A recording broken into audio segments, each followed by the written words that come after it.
G'day guys, welcome back to RestoHub. In this episode I'm going to be repairing the crossmember in my XT Falcon.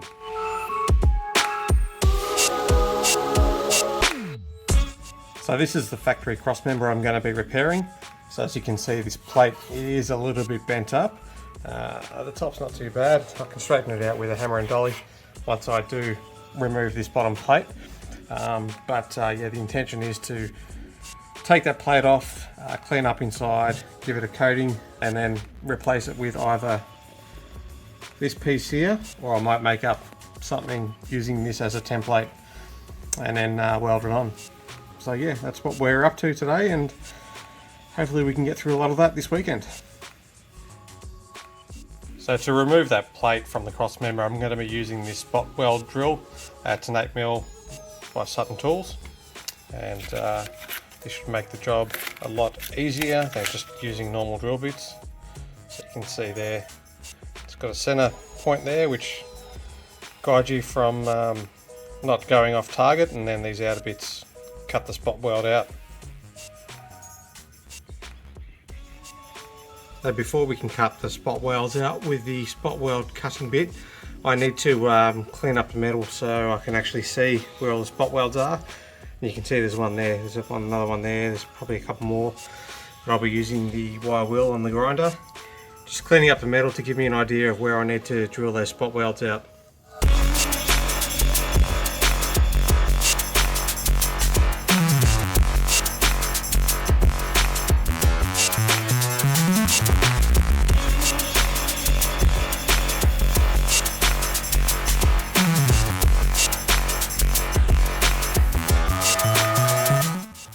So I think I've hit most of these spot welds.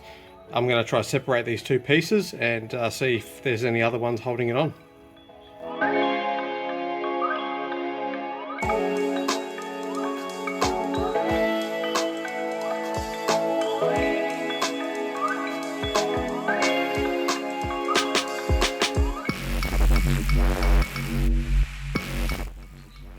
There we go guys, one crossmember plate taken out.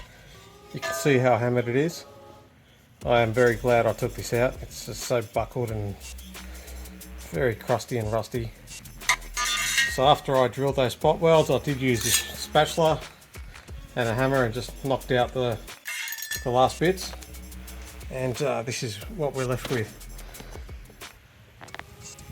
It's just fairly straight, but the flange does need to be, you know, flattened out with a hammer and dolly on both sides. And then I'll go ahead and clean up in there, get it as close to bare metal as I can, hit it with some epoxy primer, and then start getting ready to weld it up. Well, the new piece on there anyway.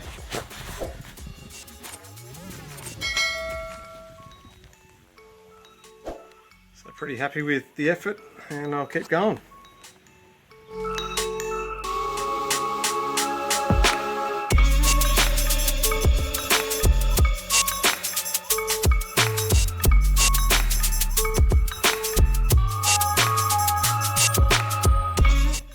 Alright guys, after a bit of panel beating, this is pretty straight now. There still is a small section where I need to clean up and straighten out, but overall this fit on this is pretty nice.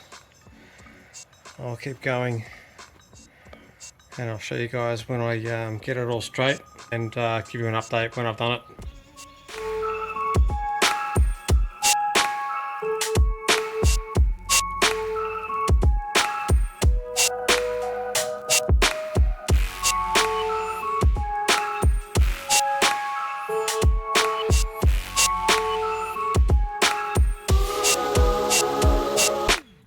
Okay, welcome back guys. So we are fairly straight now, and I am very happy with that compared to what it was before anyway. I'm almost convinced that this was hit underneath with something, maybe on a gutter, or I'm not sure, but this thing was mangled. It took quite a bit of straightening and panel beating to get it to where I'm happy with it. And as you can see, the fit up is fairly nice. I'm sure it could be a little bit better, but it's under the car. No one's going to see it.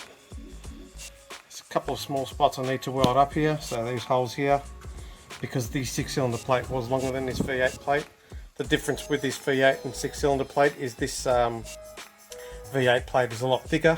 I think it's another millimetre and a bit thicker than the 6-cylinder plate, so it should be a lot stronger.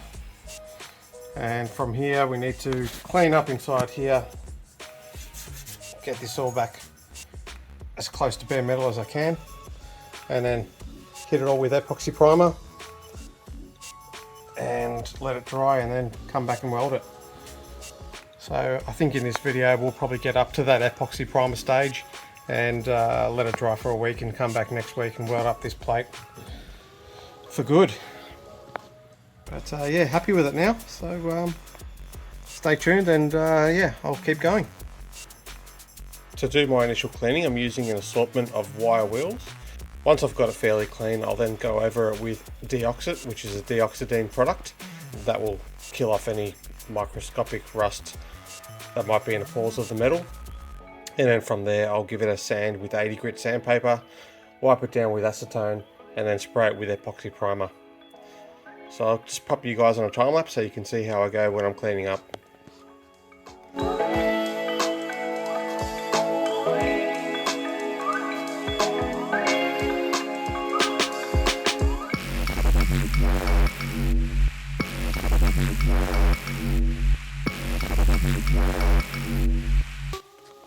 Okay guys, we've done quite a bit of work on this. Cleaned up with wire wheels. Still some really crappy spots, really hard to reach. I'll just hit those again. I have gone over it with DE.OX.IT, a product called DE.OX.IT. I'll throw up a little video about that later on. And yeah, we're very close.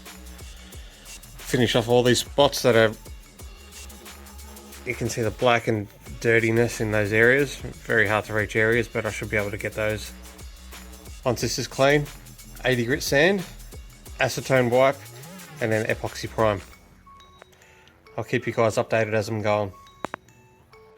As I called out earlier, I'm using DE.OX.IT, and this brand is CAM, and it's called DE.OX.IT. As you can see, it's a metal conditioner and rust remover. You can dilute this with water or use it straight up. I do both depending on the situation. Under the Crossmember there, I did dilute it because it wasn't too bad. But yeah, I've been using this for quite a while. Never had any dramas with it. One thing when you're using any DE.OX.IT product, you want to make sure you do neutralize it properly and sand the metal clean before you put any epoxy. Epoxy primer does not agree at all with DE.OX.IT, well, most epoxies. I have seen epoxy peel off in sheets if you know, your DE.OX is not neutralized or removed properly. So yeah, just a bit of a tip there. Yeah, good product, and highly recommend it.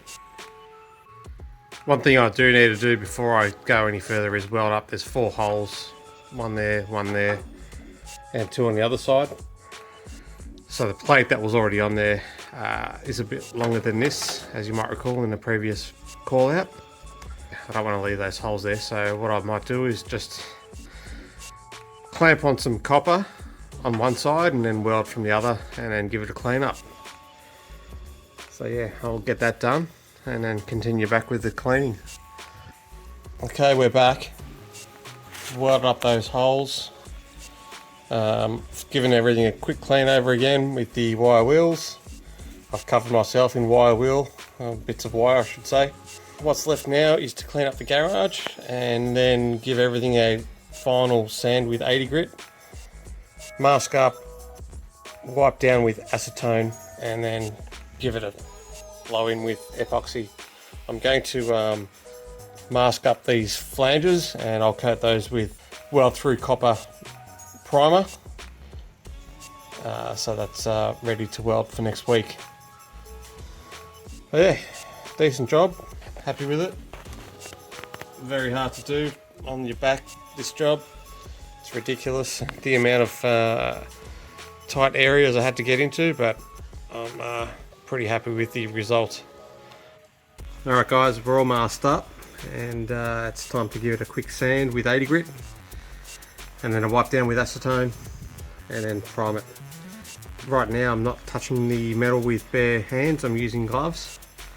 And you might recall what I talked about earlier, taped up these flanges so I can spray them with the copper weld through primer later on, which will be next week. But yeah, very close. I'll pop you guys on a time lapse now and you can watch me sand, and then I might just let it go through while I paint. See you guys soon.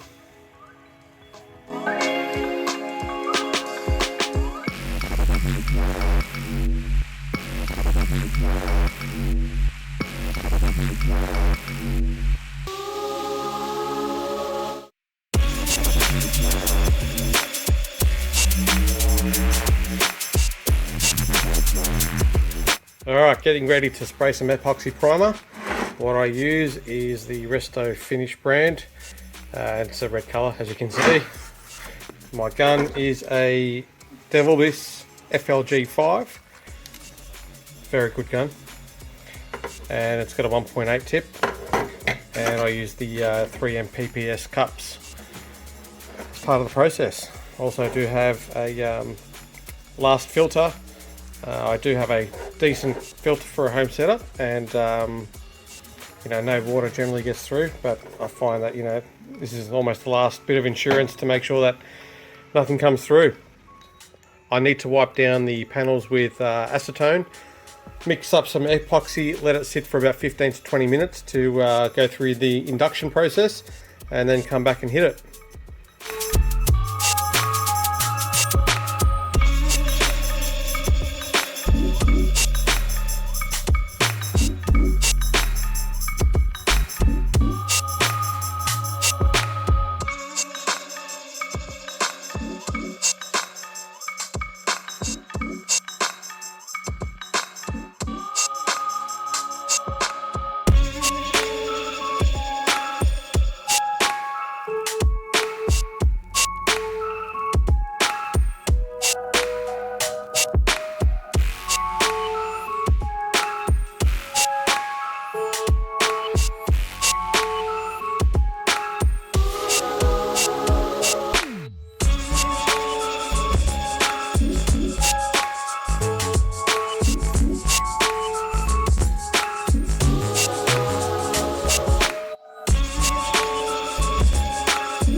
And there we have it, all coated up, ready for the next steps, which is to weld on the jacking plate onto this crossmember. So I've left that bare metal, I'll coat it up in weld through copper primer, and then I'll weld it on and call it good. Very happy with how it's turned out. It was a mammoth effort, if I must say so. It was very hard cleaning in all these nooks and crannies, but I think I've done a fairly good job. It's going to look great once it's coated in satin black under here. Anyway, I think we'll leave it there. If you like this one, please subscribe, and I'll see you on the next one.